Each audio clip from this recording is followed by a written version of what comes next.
Hello, I'm Locke Meredith with Legal Lines. Today we're very pleased to have on the show Randy Hayden. Randy has been involved in the political process in all kinds of different ways. Initially he started working as a jury consultant, helping lawyers pick juries.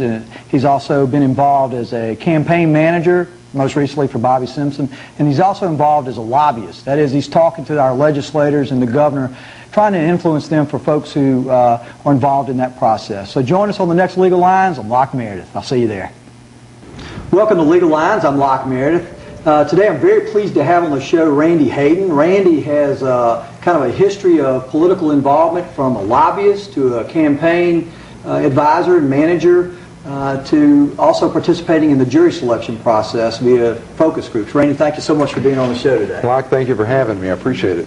Give me a little personal history, information about yourself. I'm a Baton Rouge guy, born, bred, went to Broadmoor and to LSU, graduated in broadcast journalism and was a news reporter for 5 years. We did TV news for TV stations outside of the Baton Rouge area. And we covered primarily the Capitol, legislative issues. Talking about here? Here, yeah, covered the Baton Rouge Capitol for TV stations in Monroe and Shreveport, Lake Charles, Lafayette. One day for New Orleans, the unions came in and busted us because we were a non-union organization. So we got a lot of exposure across the state doing things like that. And I did it for 5 years, and the more I was down at the Capitol and the more that I saw what was going on down there, the more difficult it was for me to be unbiased and to give both sides of an issue. And I started getting real biased in my reports, and finally had a news director tell me, you probably need to go look for a profession where you can be biased, where you can be outspoken, where you can take a side and carry that banner. And tell me what it is that you saw that made you feel like the process maybe wasn't necessarily fair. The governor in the state of Louisiana at the time was Edwin Edwards. Very, very strong, powerful position. And it doesn't matter who that governor is, whether it's Dave Treen or Buddy Roemer or Mike Foster. The governor's position in Louisiana is extremely powerful position. The most powerful governorship in the nation. I believe so. If you've got to have a position anywhere in the globe, being Louisiana governor is one of the most powerful positions on the globe. Richard Iob has been on the show, and of course he's running for governor. Yeah. And I think he mentioned that it is an extremely powerful position. Absolutely is. And so part of what was a little disappointing to me was to seeing our elected officials, senators and representatives, state senators and representatives, knuckling under to the governor. And like I say, at the time it was Edwin Edwards, and philosophically I didn't necessarily agree with Edwin Edwards, but I still have the same problems because of the power issue, whether it's Mike Foster or Dave Treen or Buddy Roemer. We've got an extremely powerful governor and legislators. They come in and they're supposed to be representing us, and they're representing government. They're not representing people, they're representing government. Now, I've had Jay Darden on, and Jay's a senator for our area, and in fact is kind of a point man for Governor Foster. Explain how all of that works, at least based on your observation. Well, Locke, the unfortunate thing is, as a political activist, I wish Jay Darden was not my senator, because he votes probably 95% of the time like I would vote. And I would love to be on the phone every day with my senator saying, you need to represent me, you need to do this, you need to do that. And Jay Darden is doing that. So you like what Jay Darden is Absolutely, doing. But he's a cry in the wilderness. Now, do you like what Governor Foster's been doing? Because to me, at least, he's a lot different than Edwin Edwards was. I think that there are some good things that he's done, and I think that there are some bad things that he's... I don't know what bad things is a bad term. You would disagree with him. But things that I would disagree... The main problem that I had, again going back to Edwin Edwards, is if you're going to be a quarter century in state government, Louisiana shouldn't be ranking last in as many things as we're ranking last in. I agree 100%. It's an embarrassment. It's an absolute embarrassment. And I want somebody to come in and rise us up like the Phoenix from the ashes. Interesting, though, because basically what we're saying is our state is in a bad situation in almost every category. And what you're telling me is the representatives who are, for the most part, and you know, we can't generalize too much, but basically the representatives and the senators are not accomplishing what we need them to accomplish in terms of all of these areas of our government, education and such. You would think that having a strong governor would enable immediate, quick change. Like, I'll use Buddy Roemer as for instance, and you and I may disagree on some of the things that Buddy Roemer accomplished. When he came in, Louisiana had horrible problems with unemployment compensation, workers' compensation, liability insurance. Business, it was not a place to be doing business. Buddy Roemer came in and he turned those things around. He was very, very business friendly. And I'm not adverse to that at all. Around. But let me tell you what, he was a one-termer. So he came in, he did what needed to be done, and he was a one-termer, and they kicked him out of office. And that's the unfortunate thing, that if you come in and do what really needs to be done in this state, you're unpopular? You're going to be unpopular. Who kicked him out? The people, huh? The people kicked him out. Why? Several things. I can tell you, the school accountability and teacher program was one thing that he did that I think made him very unpopular in this state. And I don't need to be carrying the flag for Buddy Roemer. I thought he was a very good reform governor. But you'll recall, years ago, Buddy Roemer came in and said, I'm going to get rid of the bad schools, I'm going to pay the good teachers good money, I'm going to get rid of the bad teachers. He set up a teacher program, a teacher testing program that lasted 1 year. We found out that 10% of the teachers in Louisiana were incompetent. The teachers' unions came in because there were that, and got rid of it. Got rid of that program and got rid of Buddy Roemer. Randy, what's interesting is really my view is not so much that the people kicked him out or kick any governor out. It's the interest groups that represent particular aspects of society and the economy who are the ones that wield a lot of power and convince a lot of folks of what they need to be doing. What they do, and isn't that why you're a lobbyist? It is, and I'm not against interest groups at all, because I do believe that there's power in numbers, and I do think that that's critically important. The most important element of government, though, is the individual getting involved and finding out who these candidates are for governor, and then that individual making that personal decision. Not listening to the trade group, not listening to the Chamber of Commerce, not listening to LTLA, not listening to the newspapers or anybody else, but that individual that's paying taxes in the state of Louisiana, like you and I and our crew here, everybody saying, you know what, we got a dozen people running for governor. I need to know one or two things about every one of those guys and gals, and I need to then make that decision, not let somebody else tell me. But they don't do it. But they don't. So what we're stuck with is that's a shame. Folks who are intimately involved with the process because they know it so significantly affects their livelihood. That's right. What do we do? Well, Locke, programs like this. I slap you on the back, brother, because programs like this will get the word out to people. They're going to spend a little time in front of the tube, and maybe instead of watching cartoons or sports, they're going to spend a little time learning something. And I would hope that they would learn, let me hit the internet, let me read the newspapers, let me find out who's running, let me find out what these people stand for. And actually, you have gotten involved in the campaign process. I assume that's kind of why you got in the campaign process. You're absolutely right. I don't want to have somebody else deciding who my mayor is, who my council person is, who my representative is. I want to be actively involved in who my representatives are in government, and I have been. All right, let's talk about that next on the next segment. This is Locke Meredith with Legal Lines. We'll be right back with Randy Hayden. Welcome back to Legal Lines. I'm Locke Meredith, and really happy to have on the show Randy Hayden. Randy has been involved in the political process in many different ways. Been a jury consultant for attorneys. He's been a campaign manager and also been a lobbyist, and frankly does all three of them. Randy, again, thanks. Thank you for having me. Let's talk about the campaign aspect. You've talked about how you got so frustrated seeing the system, in your opinion, not really work because the legislative bodies seem to be responding to special interest groups more than really addressing the needs, again, not to generalize too much, than for the public. And so you said, I'm going to get involved and try and educate the public so that they can exercise their votes. Right. Locke, one of the fortunate things is we've got an advertising agency, a PR firm, a consulting firm, focus group firm. We can help a lot of candidates. We can help a lot of businesses. I have chosen, like a lot of other consultants, frankly, to pick and choose who I want to work with. When they interview me and say, I want to decide whether Randy Hayden's the right consultant or Gary Fletcher or Gary Wine or Roy Fletcher or any number of other consultants, great consultants that we have in this area. Some consultants will work for anybody.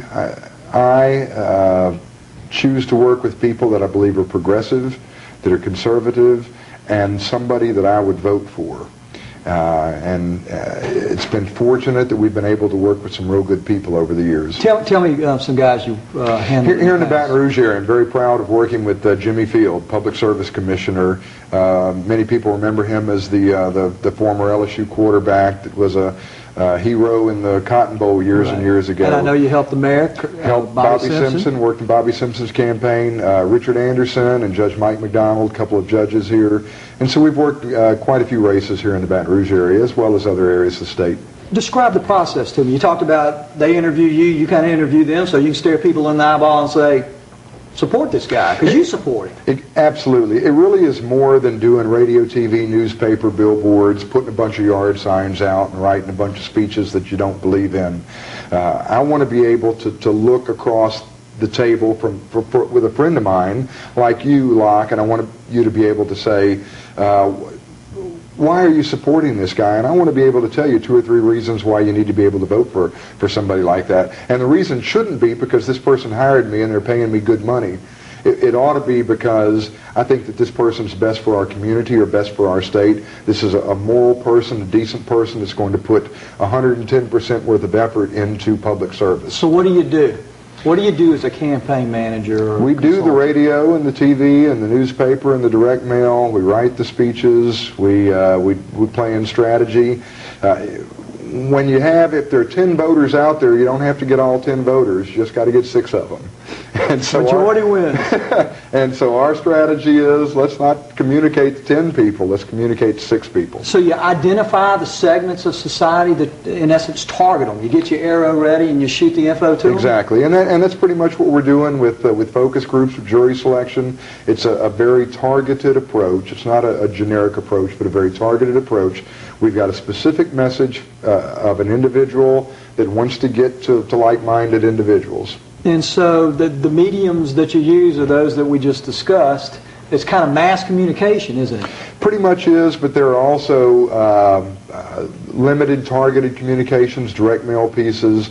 If you've got somebody that's strong on education, you might want to send a message to parents who have school-age children. If you've got a message for business people, you might want to send a message to Chamber of Commerce members. How does the money thing work? I mean, it costs a bunch of money to run for anything these days. It really does. And Locke, I'll tell you, the most disappointing aspect of our democratic process of government is that the fact that we've got to go out and raise money primarily from special interest groups to tell people what our message is. Practically speaking, if a special interest group endorses and gives a candidate money, is there kind of a tit for tat? Well, let me tell you, I think it is a misnomer to think that special interest groups buy the persuasion of candidates. What actually happens is those groups will find a candidate that is already predisposed to believe the way they do, and then they support that candidate. So it's unfair to think, it's unfair for public perception to be that big business or trial lawyers or organized labor or teachers or any group for that matter is out there buying and switching somebody's mind. It really isn't happening that way. They're simply finding candidates that are like-minded candidates that believe the way that they do, and then they're putting all their resources behind them and supporting that candidate. Would you agree that those who cough up a chunk of change, though, have access to that candidate maybe that other folks don't? They absolutely do. Why? Because they got there early, because in the political process, the tremendous need that candidate has in an election process is, I've got to get my name out, and how do I do that? I've got to have money to get my name out, and you were there when I needed you most. And it's kind of human nature. You know, Locke, if you were in trouble, I'd be there to help you, and you would feel indebted to me because I was there when you needed me. And the political process is not unlike the human experience that we go through anyway. When politicians need you, if you're there, they're going to remember you. What are the key issues that you see that our state faces right now, politically? Same ones it's always been, isn't it? It really has been. Economic development, we're a poor state, economically depressed state. And Locke, the unfortunate thing is, I believe we are the most God-blessed state when it comes to natural resources. We've got the Mississippi River. We've got a tremendous climate for agriculture. We've got a staple cornerstone industry in the oil and gas industry. We've got the greatest, hardest working people in the world. We've got the natural resources. I think it's politics that's keeping us from rising above where we're at. And it's failing where? The system is, you're supposed to have these representatives who represent the interests of the people, and the governor pretty much implements the process. Where are we breaking down?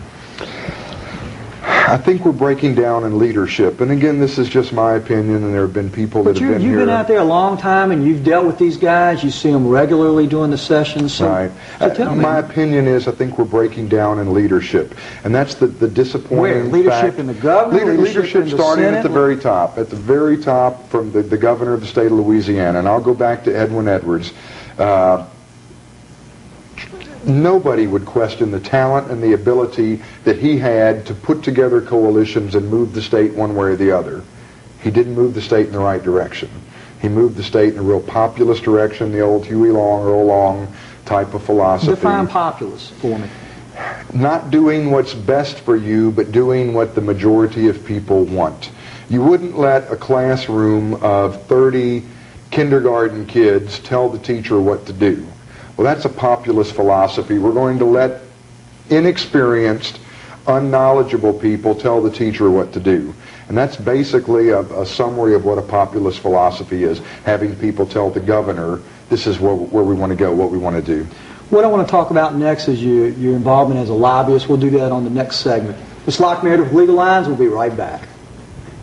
Welcome back to Legal Lines. I'm Locke Meredith. Very pleased to have on the show Randy Hayden. We're talking about the political process. He's been involved in it a lot. Randy, again, thanks. Thank you. All right, we were talking about the fact that it seems like the political system has broken, improperly functioning, and that Edwards was populist, basically kind of the majority rules the minority in essence, when the majority may not really know what's best for everybody. Is that succinctly stated? It is, and Locke, I don't want to make that sound. Bad. It does. I don't want to make it sound undemocratic. Because that's really what we're kind of saying. What's more important here is the end and not the means to get there. Whereas our society has determined what's extremely important is this election process. It is, and society has gotten so complicated now. Yeah, I love my wife to death, but I don't want my wife making political decisions. She's a great, very smart, well-read woman, but she has her areas of expertise, and there are so many other areas out there, healthcare, crime, and economic development, that she doesn't have an expertise in. And so we've got to rely on leadership, knowledge and political leadership to help us in those areas that we don't have knowledge in. And I don't want to make it sound bad that I'm anti-democratic, that I'm for some kind of hierarchy that would appoint a king and then let the king or a dictator rule us. It's a complicated process, government, and we're not going to fix it unless we have dialogue with programs like this and people talk in forums. Well, I respect what you're doing, because basically you saw a problem and you dove in head first, and you've gotten involved in every aspect of it. I guess what I'm seeing is the great dilemma is elections aren't going to leave. I mean, that is unless it's the judicial elections. Well, we'll talk about that in a second. Because it's extremely important. And the reason that I see such great value to the election process is accountability. And if you eliminate accountability, then all kinds of anarchy can take place. It really is. And Locke, 2/3 of the people eligible to vote register to vote. So we have about 1/3 of them out there eligible that aren't even registered. And then of those that are registered, check the voter rolls over the past 5 major elections. largest turnout's about 60%. So 40% of the people that are registered to vote aren't even bothering to vote on election day. So we got maybe a third or 40% of the population voting in whatever political machine that's going to run the show. And when it becomes tax elections or judicial elections or less popular elections, you're looking at maybe 5 and 10% of the public that are making these very critical decisions. And the reason you're a lobbyist is because you're trying to educate the various legislators and occasionally as a campaign manager the public on the issues so that they can make educated decisions. Right. Nobody, government as complicated as it is right now, there is not an individual, the governor of Louisiana would be the first one to tell you, our two senators would be the next two to tell you.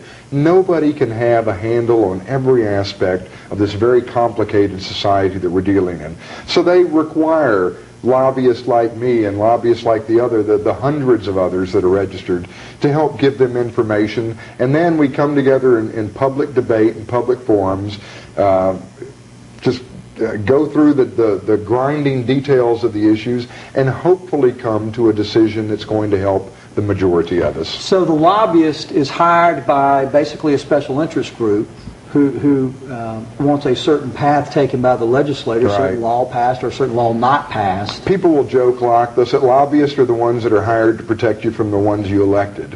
Now, the elected officials are going to tell you, we're the ones that are protecting you from the hired guns that are out there. It's not necessarily an adversarial position, but it's a needed position on both sides, the elected officials and the lobbyists. It's really almost viewed almost like a trial. You've got the defendants or each respective party presenting their evidence, and then the other side presents their evidence, and then the judge or jury makes a decision. And in essence, a lobbyist for a certain group presents their evidence, the other side presents their evidence, and the legislators decide.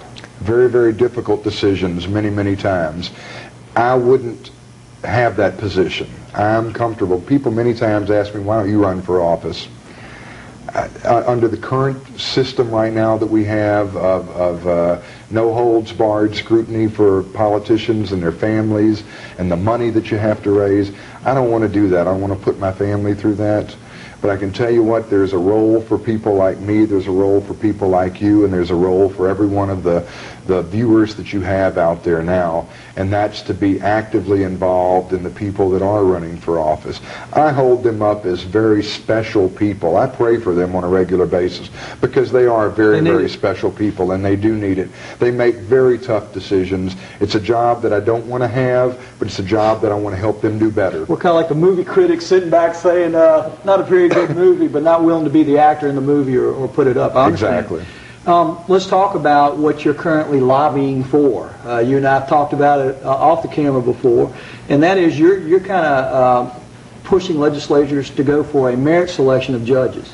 Tell me about that. Why? Well, what we talked about here are the flaws in government right now, and probably the major flaw that we have is the undue influence by special interest groups. Now, I don't have a real problem with undue influence when it comes to governors and mayors and the administrative branch of government. They're a representative form of government. They're to represent people. Legislators, senators and representatives are to represent people, council people, police jurors across the state. They're to represent constituencies. But judges, as you know better than I do, are not supposed to represent constituencies. They're not supposed to represent Republicans or Democrats, blacks and whites, men or women. They're not supposed to represent conservatives or Democrats, or not conservatives or liberals. They're supposed to be blind. They're supposed to be blind. Blind justice. You know that. But the fact of the matter is it's not. The fact of the matter is the trial lawyers and businesses and special interest groups are paying hundreds of thousands, even millions of dollars to get judges elected.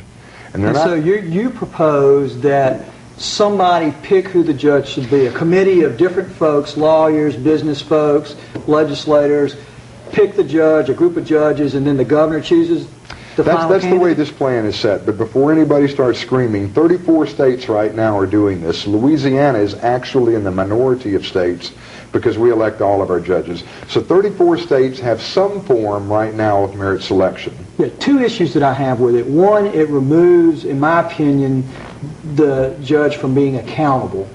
And secondly, we have a scenario where, granted, a very few group of folks vote for the judges because not many people are interested.